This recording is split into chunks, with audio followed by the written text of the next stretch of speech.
Hi, this is Christine. It is Thursday, November 12th, 2015. It's in the evening, actually. But I want to share something. It's a dream that I had last night. Good morning. It is 6:26 a.m. and I am up. I dreamt again last night, but thankfully it wasn't about anyone trying to kill me again, like in my castle dream, or trying to strangle me, like in my sock hop dream. Good grief, I have had an unusual 2 nights. Last night I dreamt of a guy I used to know in school. Our, our families used to be friends, and every Saturday night we would take turns going over to each other's houses.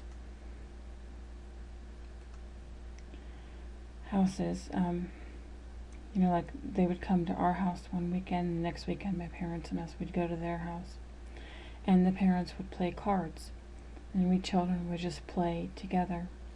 I went through school with this boy from kindergarten through high school. After high school, he told me he liked me, and we tried it at a relationship, but it wasn't meant to be. So I don't know why he showed up in my dream last night for some reason. I felt like his spirit was in the boy or the young man in my dream, but the guy didn't look like him. Instead, he had straight blonde hair that was one length and sat on his shoulders. The hair sat on his shoulders, like it was shoulder length. The boy from school that I knew, however, did have blonde hair, but it was a darker blonde, and it was always cut very short like a normal boy's haircut. So it didn't really look like this guy in my dream at all. It just felt like his spirit, this boy that I knew from school, it felt like his spirit was in this boy's body from my dream. Another strange thing was that I never saw this boy's face in my dream, only his side profile or his back. And at his side profile, his hair was, because it was long, it went down to his shoulders. It usually covered his face. I might see his nose, but that was about it, because his straight hair was covering his face. The dream takes place with us mountain climbing. He and I were mountain climbing somewhere out west, I guess. I am standing on the ground, but he is rock climbing and has all the gadgets on his belt and hooks and loops that he would need for rock climbing. He also has a 5-gallon plastic painter's bucket on him, which is attached to a rope, and the rope is tied to him at the waist. Inside the bucket is orange with a yellow dot on top that looked a little bit like candy corn, only it was big, and the orange filled the whole bucket with just a yellow dot on top. Again, I don't know what that means. It's just strange. There were also 3 of those same buckets on the ground behind him with the orange and the yellow in it. So I don't know if he needed to bring those 3 buckets up with him next, to the rock shelf that he was climbing up, or if he had just brought those 3 buckets down from up top and put them on the ground, but the buckets were on the ground floor or the dirt floor behind him.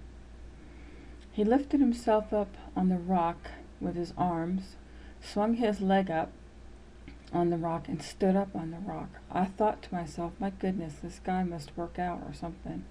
How else could he hop around or hop up on the rock like that? He climbed and jumped on rocks like he was light as a feather. He also had white jeans on and a white shirt with no sleeves on it, so like the sleeves were cut off. He sort of looked like a construction guy of some sort, but I knew that he was doing rock climbing or mountain climbing there. He wasn't doing construction. When he was not standing on the rocks, he would be standing near me, but with his side profile again towards me, so I never saw his face. The strange thing is, his straight blonde hair looked a lot like my hair, especially when I was younger, so I am not sure what that was all about. He seemed to be interested in helping me, though, and talking with me and showing me that he cared. I saw above me, while he and I were still out on the rocks and mountains, like maybe we were in Arizona or something, but all of a sudden a ceiling fan showed up above me, above my head. The thing is, there was no ceiling above me, as we were outside and not in a building where a ceiling fan would normally have been attached to the ceiling. So that was odd. It was just hanging there in air, but I didn't think anything of it in my dream. The ceiling fan also had 4 paddles on it, not the standard 5 paddles that you would normally see on a ceiling fan. The paddles were wood colored, and you could see the grain, and it had a gold pull chain attached to it that turned, that normally a person would use to turn the fan on, but I didn't need to pull the chain. I would just look at the ceiling fan and it would start turning if that's what I wanted. He was telling me that as long as I stayed under the ceiling fan paddles, it would get me out of wherever I was that I wanted to leave. Meaning it was like the blades that you see on top of a helicopter that spin so fast it lifts the helicopter up and the helicopter flies away. That is what this ceiling fan was for me. So long as I stayed under it wherever I went in the world, those ceiling fan blades would always lift me up and fly me out of wherever I was trapped at. I was not to step out from under the ceiling fan blades, leaving them behind, because if I had stepped out from under them, because then my flight power would be gone, but rather when I wanted to move somewhere or wanted to walk somewhere else, I just had to look at the ceiling fan blades to sort of let them know telepathically that I wanted to move, and it would float through the air and stay with me, above me, or follow me. So in essence, I could move and go wherever I wanted to go, but the blades were always right there above me for emergency exit or flight out of there if I needed. It was a car again. I agreed to be mindful not to quickly step out from underneath the ceiling fans, thereby leaving the ceiling fan blades behind me, and putting myself at risk, but rather to take them with me as I walked, and to be mindful of staying with them as I moved through life and the world. And he seemed happy to hear that, or to know that. He also showed me a drive shift or a gear shift, like what you would see in a car that has automatic transmission, but on the, where the gear shift is on the floor of the car, not on the steering wheel. You know how you have park, reverse, neutral, and the drive gear shifts? Well, this drive shift or gear shift showed up next to us, more like between us, where we were both standing there by the rocks still, because we were still out rock climbing somewhere out in Arizona or something, I don't know. And my ceiling fan blades were not moving, but they were still above my head, so they were with me. And this automatic transmission's car gear shift just showed up and hovered in the air next to us or between us. It wasn't attached to any car, it was not in any car, nor did we have any cars near us, because we were standing, outside. So that was strange, that this gear shift would just show up from out of nowhere and, just float there in the air, but it did. He told me again, while he was standing side profile to me, that I could tell by this gear shift when people were in hell. The letters on the gear shift were not the standard letters that you see on the car's gear shift. The P for park, R for reverse, N for neutral, and D for drive, etc. But rather the first letter was actually a number 1, where the park gear should have been. And under that was the letter S, like Sam, where the reverse gear would have been. Then there was something else where the neutral gear should have been, but I don't remember what it was. And then there was a capital letter M, like Michael, where the drive gear shift would have been. So in all, there was a number 1, a capital letter S, something else I don't remember, and then under that a capital letter M, like Michael. And the letters and numbers were in yellow, like how something might light up in the dark. You know, when you have that fluorescent yellow stuff that glows in the dark.